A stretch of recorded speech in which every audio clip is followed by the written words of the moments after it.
P9 న్యూస్కు స్వాగతం. ముందుగా ముఖ్యాంశాలు. అభివృద్ధికే పట్టం మంత్రి బాలినేని. తొలి దశ పంచాయతీ ఎన్నికల్లో వైసీపీ మద్దతుదారులు విజయ దుందుబిని మోగించారని, దశాబ్దాలుగా టీడీపీ కంచుకోటగా ఉన్న పంచాయతీ సైతం వైసీపీ మద్దతుదారులు విజయ బావుట ఎగరవేశారని విద్యుత్ శాఖ మంత్రి బాలినేని శ్రీనివాసరెడ్డి అన్నారు. వారి నివాసంలో ఏర్పాటు చేసిన మీడియా సమావేశంలో పాల్గొని మాట్లాడారు.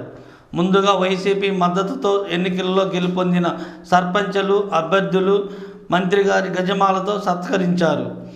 మంత్రి బాలినేని శ్రీనివాసరెడ్డి వారికి శుభాకాంక్షలు తెలిపారు.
అత్యధిక సీట్లు సాధించిన సంగతి మీ అందరూ కూడా చూస్తూ ఉన్నారు.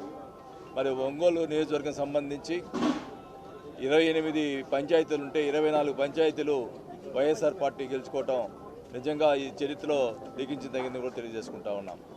వాళ్ళు ఊహించని విధంగా మొన్న అసెంబ్లీలో వాళ్ళకు మెజార్టీ వచ్చిన ఊళ్ళు కూడా మేము పట్టు సాధించి మరి ఈరోజు పంచాయతీ ఎలక్షన్స్ కూడా గెలుచుకోవడం జరిగిందని కూడా తెలియజేసుకుంటా ఉన్నాం. ఇవన్నీ కూడా జగన్మోహన్ రెడ్డి గారు, ముఖ్యమంత్రి జగన్మోహన్ రెడ్డి గారు చేసినటువంటి పథకాలు ఈరోజు అందరూ కూడా మరి ఆకర్షితులై ఈరోజు అందరూ కూడా వైఎస్ఆర్ పార్టీకి ఓట్లు వేసినందుకు, వైఎస్ఆర్ మద్దతు ఇచ్చినటువంటి క్యాండిడేట్లకు ఓట్లు వేసినందుకు అందరూ కూడా ప్రకాశం జిల్లా ప్రజలందరూ కూడా మన పర్టికులర్ మా ఒంగోలు నియోజకవర్గ ప్రజలందరూ కూడా కృతజ్ఞత తెలియజేసుకుంటా ఉన్నా. మరి మా పంచాయతీ ప్రెసిడెంట్లోకి నిజంగా వాళ్ళకి మరి అన్ని పంచాయతీలో మేము దాదాపు గెలిచినాం కాబట్టి పంచాయతీలో కూడా మా చేతిలో ఉంటే నియోజకవర్గ అభివృద్ధి కోసం మేము అందరం కూడా కలిసి పనిచేస్తామని కూడా తెలియజేసుకుంటా ఉన్నా. ఈరోజు రాష్ట్రంలో ఎక్కడ చూసినా వైఎస్ఆర్ ప్రపంచం కల్పిస్తూ ఉంది. మరి జగన్మోహన్ రెడ్డి గారి పరిపాలన ఎంతో బాగుందని చెప్పి ప్రజలు ఈరోజు పట్టం కట్టారు. మరి చంద్రబాబు నాయుడు కుట్రలు ఈరోజు ప్రజలు భగ్నం చేశారని కూడా తెలియజేసుకుంటా ఉన్నాం. ఒక ఎస్సీసీ మరి ఎలక్షన్ కమిషన్ అడ్డం పెట్టుకొని అసలు ముందరగా ఎంపీటీసీ ఎలక్షన్స్ జరగాల్సింది అవి ఆపేసి పక్కన పెట్టేసి ఈరోజు పంచాయతీలో కనుక ఎలక్షన్స్ పెడితే గ్రూపులు అవుతాయి, తర్వాత మనకు అడ్వాంటేజ్ ఉంటుందనే ఉద్దేశంతో ఎలక్షన్ కమిషన్ చేత ఈరోజు పంచాయతీ ఎలక్షన్స్ పెట్టించారు. ఎన్ని అడ్డంకులు సృష్టించినా కూడా ఈరోజు ప్రజలు మా వైపే ఉన్నారు. కాబట్టి ప్రజలకి మరి పర్టికులర్గా మా ప్రకాశం జిల్లా ప్రజలందరూ కూడా నేను ధన్యవాదాలు తెలుపుకుంటా ఉన్నాను. మీ ఎన్టీవీలో వేశారు, మీరు కొంచెంలో ఇంట గెలిచి రచ్చగలమని. అంటే మా మొదటి నుంచి కూడా కొంచెడు ఏంటంటే మా సొంత గ్రామం అయినా కూడా టైట్గా ఉంటుంది. అది అంటే పరిస్థితులు ఇది అంటే కొంచెం కమ్మ సామాజికం వర్గం ఎక్కువ ఉండటం ఇవన్నీ కూడా టైట్గా ఉండే పరిస్థితులు ఉన్నాయి. కానీ అందరూ కూడా మరి జిల్లాలో తెలుగుదేశం నాయకులు అందరూ కూడా దానికి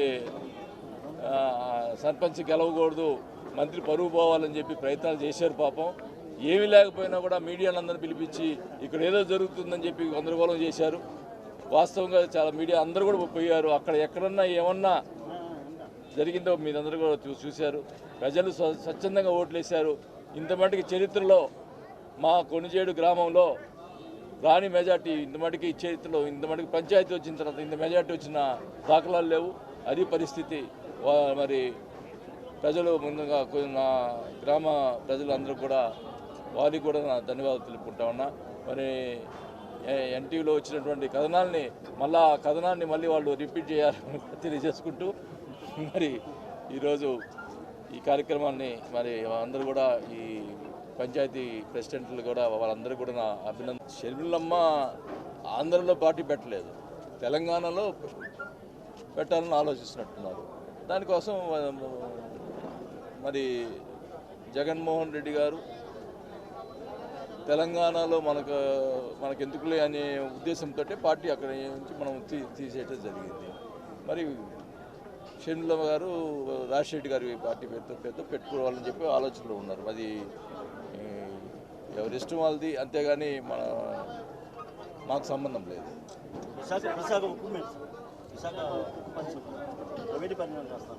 విశాఖ విషయంలో మరి వాళ్ళ కేంద్రాలకి విజ్ఞప్తి చేస్తూ ఉన్నాం.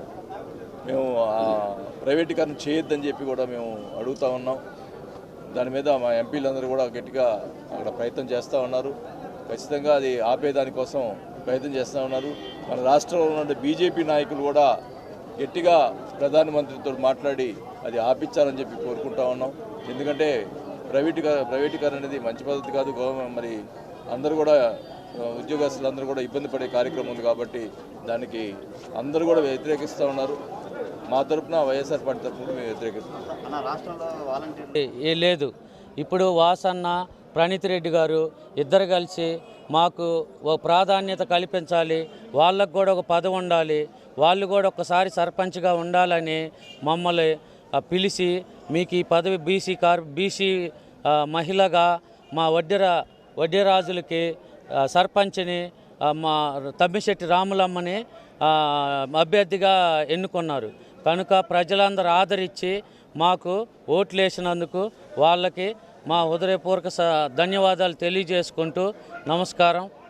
అందరికీ వాళ్ళకి ఎల్లకాలం మేము రుణపడి వాళ్ళకి సేవలు చేస్తూ వాళ్ళ అవసరాలు తీరుస్తూ జగనన్న పథకాలు ప్రతి ఇంటికి అందేటట్టు చూస్తూ మేము వాళ్ళకి ఎప్పుడు నిలువెల్లా ఎప్పుడు విశాఖ ఉక్కు ఫ్యాక్టరీ ప్రైవేటీకరణకు వ్యతిరేకంగా స్థానిక సుందరయ్య భవనంలోని సిపిఎం సిపిఐ ఆధ్వర్యంలో రౌండ్ టేబుల్ సమావేశం నిర్వహించారు. ఈ కార్యక్రమంలో సిపిఎం కార్యదర్శి పోనాటి ఆంజనేయులు, లలిత కుమారి, కామేపల్లి శ్రీనివాసరావు, శ్రీపతి ప్రకాశం, ఉప్పుటూరి ప్రకాశ్రావు, వివిధ సంఘాల నాయకులు పాల్గొన్నారు.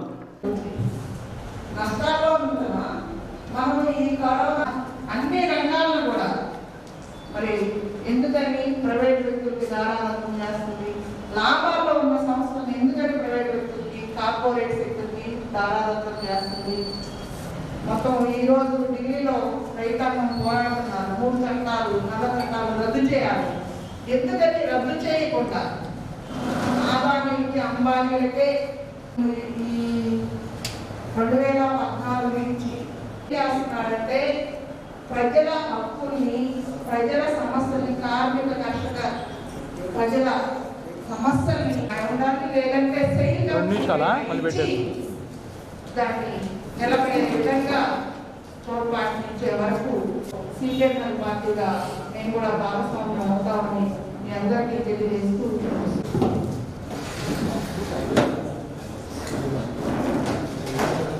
మాట్లాడుతున్నాడు తప్ప కార్పొరేట్ శక్తుల బలంతోనే నిలబడినాడు తప్ప ప్రజాబలంతోనే నిలబడలేదని మనం గుర్తుపెట్టుకుంటే విశాఖ ఉక్కును కూడా ఉద్యమాన్ని కూడా మనందరం ఐక్యంగా ముందుకు తీసుకోవాల్సిన బాధ్యత మనందరి మీద ఉంది. ఢిల్లీ పోరాటం నుంచి కూడా మనం గుణపడాలి. ఢిల్లీ పోరాటం నుంచి, ఢిల్లీలో జరుగుతున్న రైతాంగ ఉద్యమాన్ని నుంచి వాళ్ళు బ్యానర్ల కోసం లేదా వాళ్ళ పేరు ప్రతిష్టల కోసం వాళ్ళ ఉద్యమాన్ని నడపట్లేదు. ఎన్ని లేయర్లైనా దాంట్లో ఉన్నాయండి, ఎన్ని శక్తులైనా ఉన్నాయండి. వాటన్నిటికీ అతీతంగా ఇవాళ నరేంద్ర మోడీ తీసుకొచ్చే ఆర్థిక విధానాలకి లేదా ఉద్యమిస్తున్న దాన్ని ఒక పాఠంగా మనం స్వీకరించి విశాఖ ఉద్యమాన్ని కూడా స్వీకరించాలని, మనం ఐక్యంగా ముందుకు తీసుకోవాలని తెలియజేస్తూ ఈ ఉద్యమం మొత్తం ఇతర దేశాలకి ఈ ముడిని ఎగుమతి చేయడానికి అవకాశం ఇచ్చిన ఈ ప్రభుత్వం మరి ఎందుకని విశాఖ స్టీల్కి మరి 200 సంవత్సరాలకి సరిపడా ముడిలు ఉప్పు ఉన్న సెయిల్ కంపెనీకి అప్పజెప్పకుండా ఒక కార్పొరేట్ సంస్థకి అప్పజెప్పడానికి కారణం ఏంటి? అంటే వీళ్ళ దగ్గర దేశభక్తి ఉందా, లేకపోతే కార్పొరేట్ అనుకూల భక్తి ఉందా అనేది మనం ఆలోచించాల్సిన అవసరం ఉంది.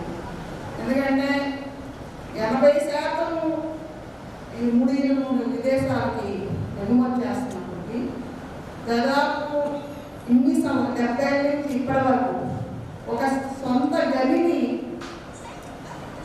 ఏర్పాటు చేయలేని ఈ పాలకవర్గాలు మొత్తం ఈరోజు దాన్ని అమ్మకానికి పెట్టడం అంటే ఒక దుర్మార్గమైంది, హేయమైంది. దీన్ని ప్రజలు ఆనాడు ఆంధ్ర రాష్ట్ర విశాఖ ఉక్కు నినాదంతో విద్యార్థి సమర్పల్లి మరి అమృతరావు గారు విశాఖ ఉక్కు వరకు ఆయన నిరహాదీక్ష చాటించిన తర్వాత అది మహోద్వారై ఆనాడు 20 జిల్లాలకు మాత్రమే మన సమైక్య ఆంధ్రప్రదేశ్ ఉన్నది. మరి అది తెన్నేటి విశ్వనాథన్ గారి యొక్క ఆలోచన విధానంతో ఆనాడు మరి తెలంగాణని కానీ రాయలసీమని కానీ లేకపోతే ఆంధ్ర ప్రాంతం అనేది లేకుండా ఈ ఉక్కు కర్మాగారం ఇది ఆంధ్రుల హక్కు అనేటటువంటి ఉద్దేశం మీద రావడం అనేటటువంటి దీనిని సుదీర్ఘంగా ఈ పోరాటం జరుగుతున్నప్పుడు ఆనాటి ప్రధానమంత్రి అయినటువంటి శ్రీమతి ఇందిరాగాంధీ గారు 1970 ఏప్రిల్ 10వ తారీఖున తప్పనిసరిగా మేము ఈ యొక్క విశాఖ ఉక్కుని విశాఖపట్నంలో స్థాపిస్తామని చెప్పినటువంటిది ఆమె ప్రకటించారు. దాని తర్వాత 1971 జనవరి 20వ తారీఖున శ్రీమతి ఇందిరాగాంధీ గారి నేతృత్వంలో మరి మళ్ళీ శంకుస్థాపన. ఈ విధంగా అనేక రకాలైనటువంటి పోరాటాలతో దాదాపుగా ఆనాటి రైతులు వారి యొక్క సర్వాన్ని త్యాగం చేసి, ఇందాక ఎవరో చెప్పారు, పెద్దలు ఆంజనేయ గారు అనుకుంటారు, లేకపోతే ఎవరో చెప్పారు, వాళ్ళ చెమట రక్తం వాళ్ళ త్యాగం ఫలితమే 24,000 ఎకరాలు 55 సంవత్సరాల క్రితం వాళ్ళు ఇచ్చి ఇప్పటి వరకు కూడా ఇంకా 14,000 మందికి ఉద్యోగాలు ఇవ్వాల్సినటువంటి పరిస్థితి ఉన్నా కూడా మరి ఈనాడు దీనిని విదేశీయులకి స్వదేశంలో ఈరోజు సిపిఐ సిపిఎం లెఫ్ట్ పార్టీలు ఆధ్వర్యంలో ఒక రౌండ్ టేబుల్ సమావేశం ప్రకాశం జిల్లా ఒంగోలులో కండక్ట్ చేశాం. ఈ సందర్భంగా విశాఖపట్నం ఉక్కు ఫ్యాక్టరీని ప్రైవేటు వాళ్ళకి అమ్మకుండా ప్రభుత్వ రంగంలోనే ఉంచాలనేటువంటి కార్యక్రమానికి అఖిల పక్షాలు, మేధావులు, సంఘాలు అందరూ సమాయత్తం అవుతున్నాం. మేమందరం కలిసి 18వ తారీఖున నరేంద్ర మోడీ గారి యొక్క నిర్ణయానికి వ్యతిరేకంగా ఇది ప్రైవేట్ వాళ్ళకి అప్పచెప్పొద్దు, ప్రభుత్వ రంగంలోనే ఉంచండి అని చెప్పేటువంటి నిరసన తెలియజేసే దాంట్లో మేమందరం భాగస్వాములు అయ్యి 18వ తారీఖున కలెక్టరేట్ కాడ నిరసన కార్యక్రమాన్ని చేయాలని ప్రజలకు కూడా విజ్ఞప్తి చేస్తున్నాం. కేంద్ర ప్రభుత్వం ఒక దుర్మార్గమైన ఆలోచనతోటి ఇది ప్రైవేట్ పరం చేయడం ద్వారా, ప్రైవేటు వ్యక్తులకి దారాదత్తం చేయడం ద్వారా మొత్తం ఆంధ్రప్రదేశ్ ప్రజానీకానికి తీరని ద్రోహం చేయడానికి, అన్యాయం చేయడానికి ఈరోజు కేంద్ర ప్రభుత్వం పూనుకున్నది. దీనికి వ్యతిరేకంగా మొత్తం ఆంధ్రప్రదేశ్ యావత్తు రాష్ట్రంలో ప్రజలందరూ ఈ విశాఖ ఉక్కు కర్మాగారాన్ని ప్రైవేటీకరణకు వ్యతిరేకంగా పెద్ద ఎత్తున ముందుకు రావడం జరుగుతుంది. ఆ నేపథ్యంలోనే ఈరోజు ఒంగోలులో ఈ రౌండ్ టేబుల్ సమావేశం నిర్వహించడం ద్వారా భవిష్యత్ కార్యక్రమాన్ని నిర్ణయం చేస్తూ ఉన్నాం. అందులో రేపు 18వ తేదీన ఒంగోలు కలెక్టరేట్ ముందు కేంద్ర ప్రభుత్వం తీసుకున్న విశాఖ ఉక్కు ప్రైవేటీకరణకు వ్యతిరేకంగా నిరసన కార్యక్రమాన్ని కలెక్టరేట్ ముందు నిర్వహిస్తూ ఉన్నాం. ఆ కార్యక్రమంలో అన్ని రాజకీయ పక్షాలతో పాటుగా అన్ని ప్రజా సంఘాలు, ఇతర మేధావులు అందరూ ప్రకాశం జిల్లా ప్రజానీకం అంతా ఈ కార్యక్రమంలో పాల్గొని మద్దతు ఇవ్వాల్సిందిగా టీడీపీ హయాంలో జన్మభూమి కమిటీల ద్వారా జరిగిన అక్రమాలను నిలువరించడానికి వైసీపీ ప్రభుత్వం వాలంటీర్ వ్యవస్థను ఏర్పాటు చేసిందని విద్యుత్ శాఖ మంత్రి బాలినేని శ్రీనివాసరెడ్డి అన్నారు. ప్రజలకు మంచి జరగడం కోసమేనని వాలంటీర్లు అర్థం చేసుకోవాలని అన్నారు.